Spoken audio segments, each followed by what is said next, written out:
Episode 89 of the anime didn't only deliver on the anime exclusives, but they also did some of the best animation we've seen till now. However, they did some controversial changes and details, so in this video we will go through them all. Therefore, sit back, turn on text, and enjoy the video. Episode 8 adapts only chapter 28 from the manhwa, and the episode starts at a hospital where Jinwoo sits by his vegetable mother talking about elixir of life, which is a scene they added early compared to the manhwa, which isn't seen before chapter 61, about a season earlier to be precise.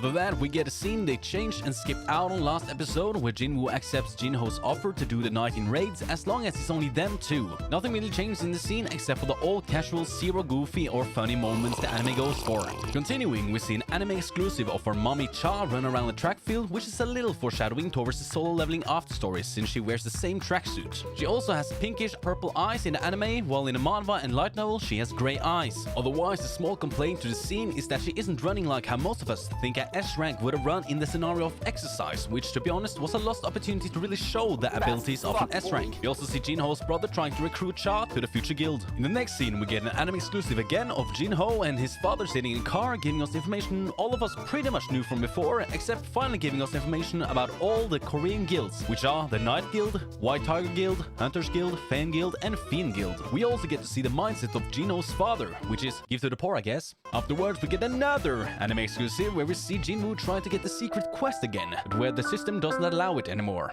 We also get to see one of the core functions of the system in the light novel, which is like in Mickey's Clubhouse and Totally Spies, to give Jinwoo things he doesn't know he needs. However, I couldn't find any information if this bingo card was in the light novel. And continuing on the anime only train, we see Jinwoo's current stats, we get some nice reminder of the penalty zone, and that's pretty much it. Finally, we get something from the manhwa. The scene appears in chapter 28, where we see Ji-Hyo training at his dojo. Both anime and manhwa are much the same, but where they change the person he's training with, which in the manhwa is the notorious Mommy Cha-Ha-In, while the anime has some random dude we don't see the face of. We also get another anime exclusive of Kim Sang-shik being a walking red flag. Hey there, did I mention to have a wife or 2 kids? I'm going on a raid later, so I hope I don't die, because that will lead him into financial ruin.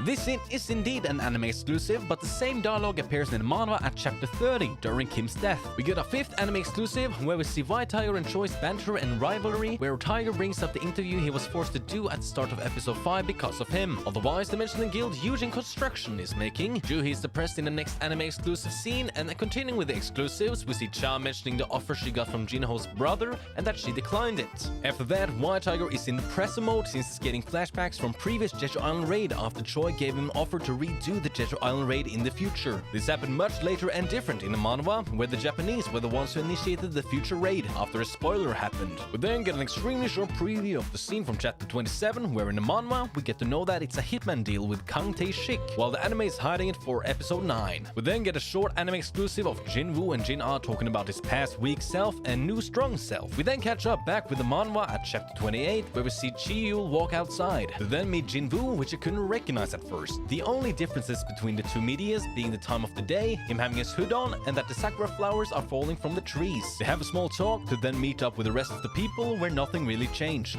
We then see the prisoners, where I think the anime put way too much emphasis on the prisoners having to look evil compared to the manhwa's more normal look. Kang recognizing Jinwoo did not happen in the manhwa, since Kang being at the hospital was only in the anime. Otherwise, they added these scenes from chapter 29, and both episode 8 and chapter 28 ends at the same spot.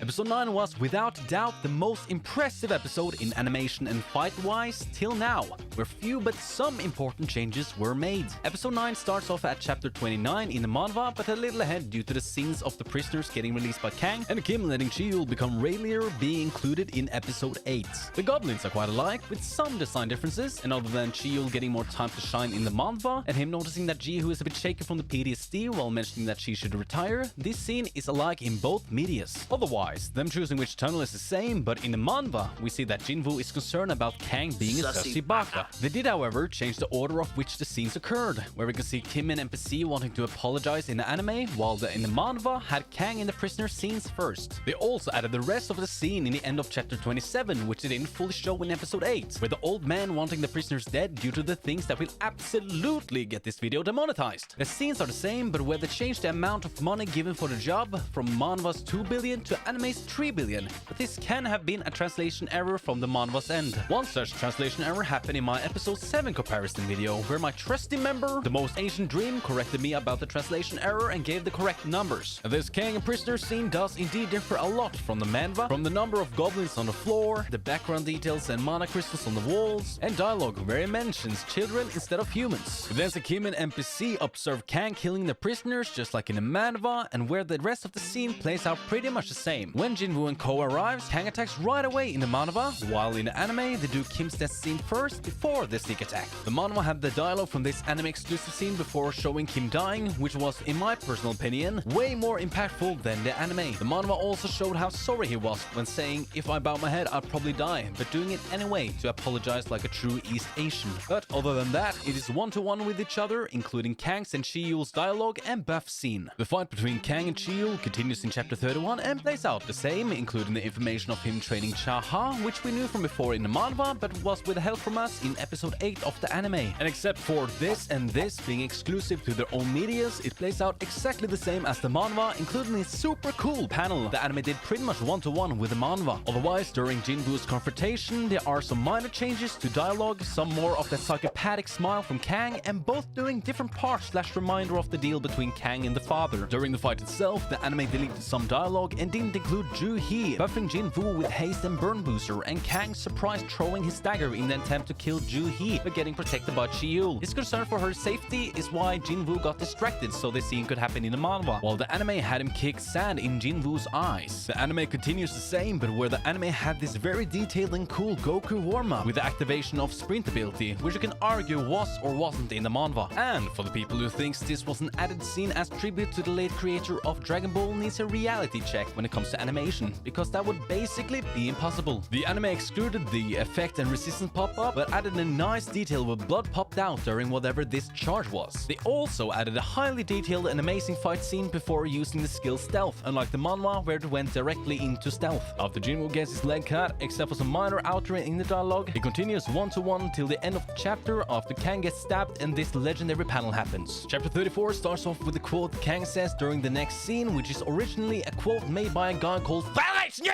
which the manhwa quotes. The anime and manhwa plays out exactly the same, but only not including the effect pop-ups and Jinwoo grabbing the rune stealth from Kang's corpse. Here, however, comes the episode's most controversial change, which in the manhwa is where Jinwoo grabs one of the prisoners who barely survived Kang and throwing him into the boss room to basically have him tortured by the goblins and hobgoblins due to the sins he committed. And this scene was cut from the anime. Other than that, it one-to-ones with the manhwa till after Chi-Yul said he himself killed Kang, where another controversial change happened where they excluded the scene of Jinjul giving information to Jinwoo about the S-rank and ex-brother Wang Dong-soo, which is currently after him. However, this will most likely appear in the next episode, since it is crucial information that makes sense to say to Jinwoo during this moment. Otherwise, the information about the guy who hired Kang is the same, and both the episode and chapter ends in the exact same way, but where the anime changed the clothes she is supposed to wear in the scene, unlike the manhwa. Like, join membership, and subscribe!